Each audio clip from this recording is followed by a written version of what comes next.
Hi, my behavior change proposal was on decreasing vocal stereotypy in an 8-year-old girl in a classroom setting. This is important because her vocal stereotypy is occurring in more than 80% of her day in the classroom, and it was disrupting to both her and her peers. So we would like to decrease it and hopefully eliminate it. One study that I am referencing in my project is called Assessing and Treating Vocal Stereotypy in Children with Autism. The authors of this study are Ahern, Clark, and McDonald. The purpose of this study was to assess and treat vocal stereotypy in children that have an autism spectrum disorder.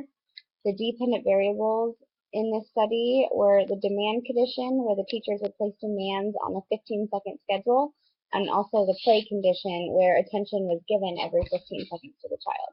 The independent variables were the alone sessions that were used to see if the vocal stereotypy would still persist in the absence of contingent social consequences.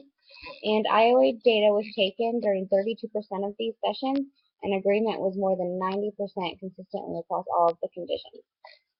Treatment integrity was also above 90% for all conditions. The results of this study showed that vocal stereotypy decreased to much lower levels for all of the participants after treatment, and for 2 of the participants, the vocal stereotypy actually decreased to levels of 0. The conclusions in this study found that vocal stereotypy is similar to other forms of stereotypic behavior in that, at least with these participants, it was not socially mediated, and it seemed to be maintained by the sensory consequences. This study also replicates the findings of several other past studies showing that stereotypic behavior can be modified by blocking or interrupting the occurrence. And this study also replicates the finding that response interruption alone can produce significant behavior change. One limitation of this study was that the return to baseline for Peter, who was one of the participants, was very brief.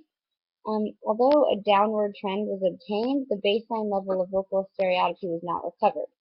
Other limitations of the study are the resources necessary for providing such intense intervention.